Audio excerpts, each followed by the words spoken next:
Hi. I actually grew up in the southeastern suburbs of Adelaide. I started probably about 50 or 60 years ago, 60 plus actually. And my grandfather, Sir John Cleland, lived in the same house as we did. We knew him affectionately as JBC. And he had retired at that time, but was still going off and doing his field trips, collecting plants and fungi. And his study was just littered with these drying specimens of different plants and different fungi.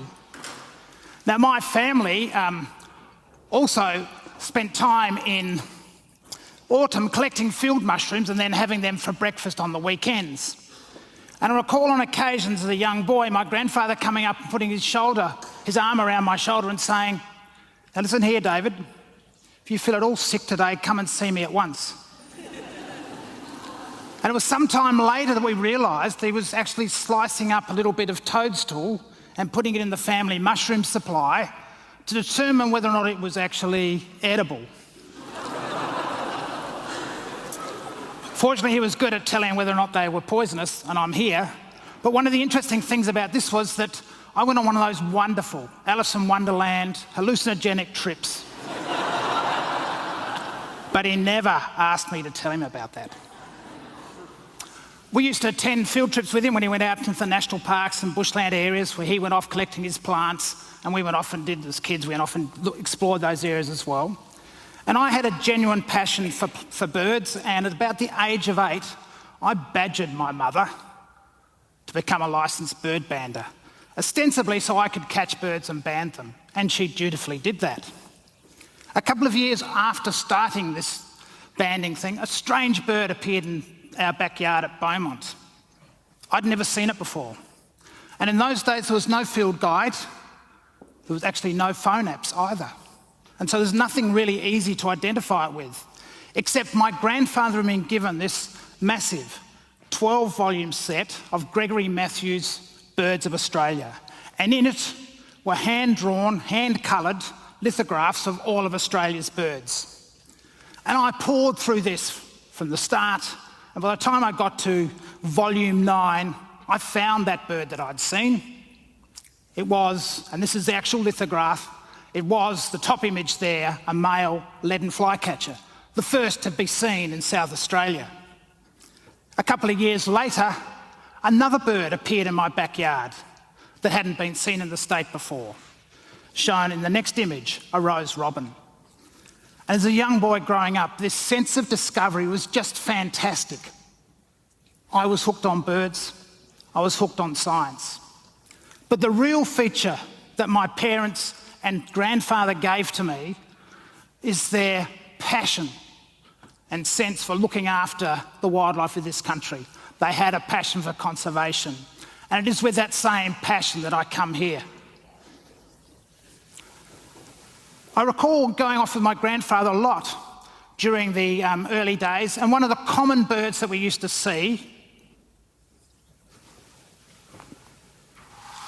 was this one, the restless flycatcher. You hear that call?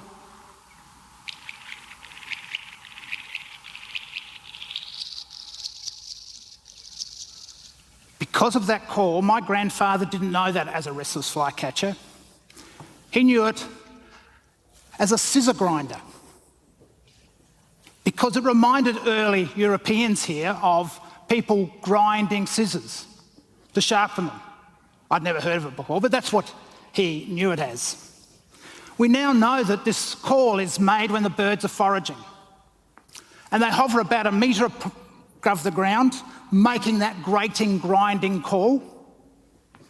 And what it does is it makes their prey, things like wolf spiders, get up and move.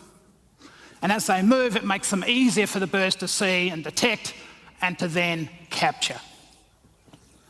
What a neat bird. This bird sings for its supper. It's the only bird that I know in this country that does it. And I know of only one other bird in the world that does it. But sadly, you don't hear that call in any of the reserves that we've set aside to conserve the birds and biodiversity of this region. This species is on the brink of extinction for this region. Another bird that my grandfather saw when he was going out into the parks and that and told me about them and so forth, was things like brown tree creepers. And you all know BioR Recreation Park. In BioR, this bird was common, and certainly common in his day. When I went looking for them in the mid-1990s, I could find a single pair. That pair bred successfully in the first year, produced 2 female offspring. Both those female offspring disappeared in the autumn, in March.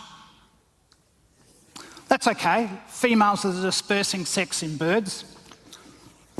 They bred again the next year and produced 2 male offspring. And one of those disappeared in March, and the other one stayed on the natal territory with their parents, as they do. The next breeding season, the female died, leaving just the male and the bachelor son on that territory. A year later, the adult male died, and shortly afterwards, in March 2001, that bachelor boy also disappeared.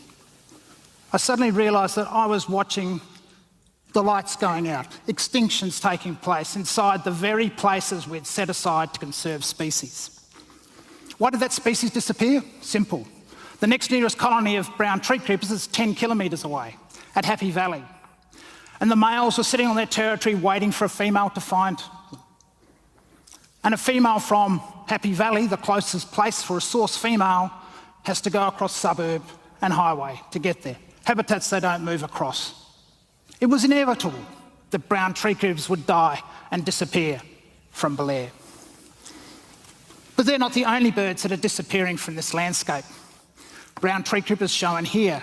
There are many others that are also disappearing, and you'll see a smorgasbord of species that we're now concerned about that are disappearing from this landscape.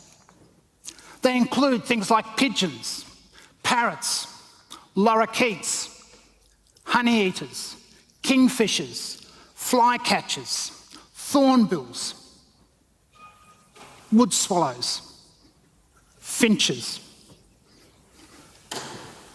One of the reasons they're disappearing is that some of them need large areas just to have a functional home. A restless flycatcher has a home range around about 200 hectares, the size of the city of Adelaide for just one family group. Most of our reserves are much smaller than that. No wonder they're disappearing. But the ultimate reason they're disappearing is because we've cleared most of the habitat. Yes, we're responsible for these birds disappearing. When you leave just 10% of the habitat remaining as we have, the expectation is that half the bird species of this region will disappear. And we have good evidence to show that they are. In fact, 9 have already disappeared. And if we want to turn this around, we've got to start putting back some of that habitat, putting back woodland habitat on the areas that we have cleared. And I want you to help me do that. If we think about how we might go about doing that, we can actually put back habitat and see the benefits of it. And we've done this already at places like Monarto, where they took a landscape like this, and by putting in a complex habitat like this, they built the woodlands that used to be and like this area before. Complex, multiple species, and also a large area. And lo and behold, many of those declining birds now use this little patch of vegetation. So important it is, it's about to become a conservation reserve. But when you think about it, one needs to say that's not going to be enough. That's just an extra couple of birds of each of these species. If we really wish to address this problem, then we have to take the current level of woodland habitat cover that we have, which is at 10%, and take it to 30%. That would transform this landscape. You would see that difference from outer space, but it would take 100 years or more to deliver. It requires intergenerational ownership to deliver such a scheme. But I am confident from what's happened at Monarto that we could do this, and I need you to help me. Consider my life and the journey I've taken on it. I overlap with my grandfather's generation. I lived through the rest of my parents' generation, and I'm now overlapping with my children's generation. And that journey has simply looked at our biodiversity slowly but surely disappearing. I would like my children, I would like your children and your grandchildren to go on a positive journey during their lives, where we actually reconnect society to our biodiversity, where we actually make the wildlife of this country part of our culture. And the one thing which makes this country different is our wildlife. Let me give you another compelling reason why I think all of you should be part of the solution. We all live our lives and leave an ecological footprint on Earth. That ecological footprint can be measured. It's the resources that we use, it's the energy we use, and more than that, it's actually the land that's been cleared, the seas that have been exploited to give us the lifestyles we have. Australians have one of the highest ecological footprints in the world. It's around about 7 global hectares. It's just what they measure ecological footprints in. If everybody in the world lived like we did, you'd need at least 3 worlds.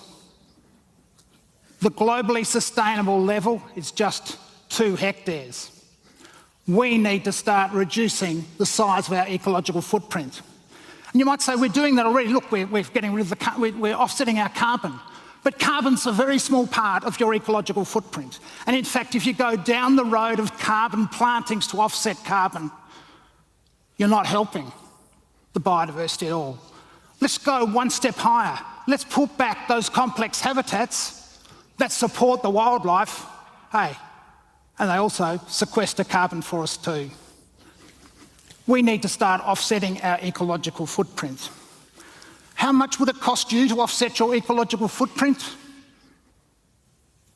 $1 a day. Less than 1/3 of a cup of coffee.